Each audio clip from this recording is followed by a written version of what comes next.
What's up, folks? Welcome back to Tactical Tortoise. My name is Trevi, and welcome back to Basic Tactics, the video series where we talk about basic tactical concepts in Warhammer 40k that you can use to bring your game to the next level. In the last video, we talked about deploying your models. You can click the link on the screen now to check that video out, but now, let's talk about how much damage those models are going to do once they're on the table, because we are going to be adding another element to your game plan, that is basic combat maths. Math is crucially important to Warhammer 40k. Being a dice-based game, knowing the outcome of your attacks is pretty important for determining your target priority and optimizing your weaponry during list building to fight particular enemies. So today I'm going to introduce some very basic terms and talk about how to wrap your brain around the combat math of Warhammer. First, some very basic background info. Fortunately for us, Warhammer 40,000 uses a simple 6-sided dice system to resolve each individual attack that your units make. While we commonly roll those dice together to speed up gameplay, this is called fast dice rolling. Technically, each attack is treated individually as being resolved separately, with a d6 roll to hit, wound, and pass or fail the resulting saving throw to successfully convert the attack into damage on your opponent's models. This means that there's a lot of rolling involved, but it also means that the chance of success or failure is really easy to determine. Now, before we get too far in, as a bit of a caveat, the math we're going to be talking about here is super duper rough. So if you are a mathematician looking for precise and complex statistical analysis, you will probably tear your hair out during this video. Instead, what we're going to be focusing on is math you can do quickly in your head while you're building your lists or during your games to estimate how much damage you expect to do. So to start calculating your chance of success, we'll use percentages, and we just have to divide by 100% the number of facings on your die. This gives us roughly about 17% to hit any particular face on the die with each roll. This means that the chance to roll the desired result or higher is pretty easy to find. You just multiply the number of facings in the target range by 17%.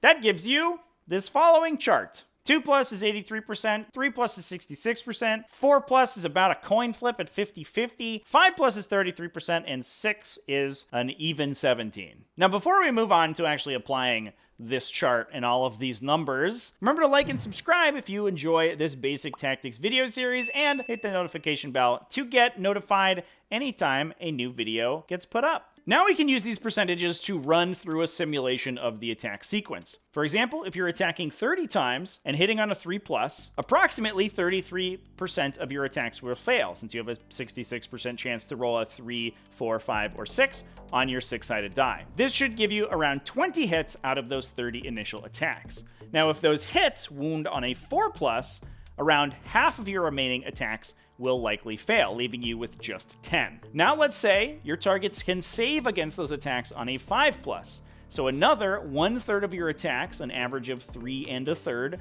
in this case, will fail to deal any damage. And you'll end up with approximately 6.7 converted attacks inflicting damage on the target. Obviously, this is an average. You can't deal 0.7 of an attack, but the actual result will most likely be between 6 and 7. I like to think of this as a funnel, with each subsequent step of the process narrowing down the percentage chance of success, and therefore the total number of converted attacks that have turned into damage on the target. So as you can see, despite the fact that we started with a relatively high number of attacks, the successive chances to hit or wound or save whittle that down to only a few actual points of damage on the target unit. So try to do this simulation in your head when you're considering how many attacks to allocate to each target during your turn. Now, if you're re-rolling your failures at any step during the process, all you need to do is to run your average missed attacks through the same simulation at that step. So for example, with those same 30 attacks hitting on 3s and resulting in 20 hits on the first roll,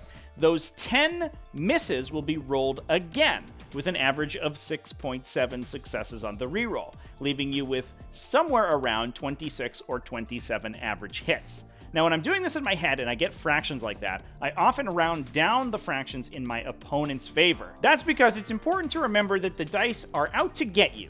and will always roll less than you expect when you really need them. It's also important to remember that everything we're talking about in this video is just average damage, not necessarily expected damage. So you should always over-allocate attacks beyond what you think you need to kill the target, just in case the dice decide to backstab you. Because they will.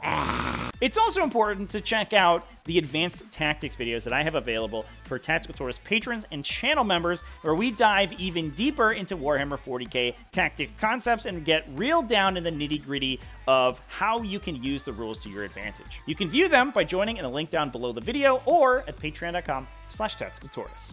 So we've talked a lot about calculating average converted attacks for large bunches of attacks. But what about weapons like las cannons or missile launchers that only attack once? With low volume, high impact weapons, oftentimes we'll be considering these in terms of expected damage per shot rather than average damage for the entire unit attacking. This is essentially going to be the average damage dealt with each individual shot if we could perform an infinite number of simulations.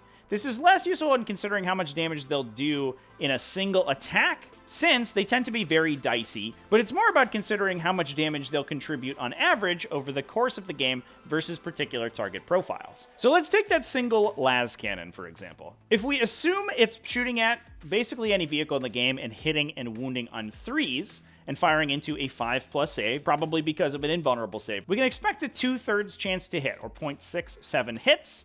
This then has a 1/3 chance to fail and results in an average of 0.44 successful wounds. And through that 5+ invulnerable save with another 1/3 chance to fail, 0.3 expected converted attacks. Meaning that roughly 1 in 3 or so las cannon shots are actually going to get through the target's defenses to deal damage. We can now take that average number of converted attacks and multiply it by the damage of the weapon.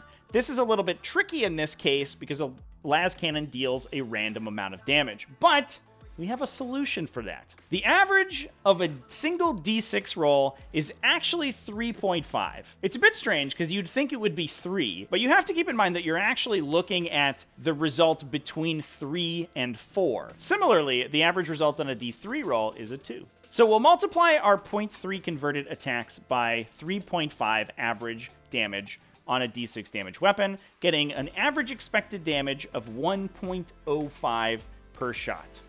Now, to reiterate, this doesn't mean that we should expect that every las cannon shot will deal around 1 damage every time it fires, but instead that the average result of all of your total las cannon shots will be somewhere around 1 per las cannon fired. So if you were to fire that 1 las cannon 3 separate turns, you'd expect somewhere around 3 damage to be contributed on your target somewhere in that operation. Or if you were to fire 10 las cannons all at once at a target with that same profile, you'd expect somewhere around 10.5. So as you can see, while a single las cannon feels like an impressive anti-tank weapon, without a lot of help or a really long time, one of them isn't actually going to do that much damage. So when you're building your list or planning through your game plan each turn, try running these quick math simulations in your head for different weapon profiles versus the different profiles that your opponent has to see how much damage you should expect to do with those attacks. And with that, I'll leave you to it. You've got some math homework to do, so get stuck in. Stay tuned for the next episode of Basic Tactics, where we'll put some of these math concepts to practice while talking about target priority. Also, big thanks to everyone who supports the channel, either over on Patreon at patreon.com/tacticaltortoise. YouTube channel members, you can join in the link down below, or Twitch subscribers. All you people are awesome. Help support the channel and help me make cool 40k content, and I really appreciate it. Remember to keep it classy, folks, and have happy wargaming.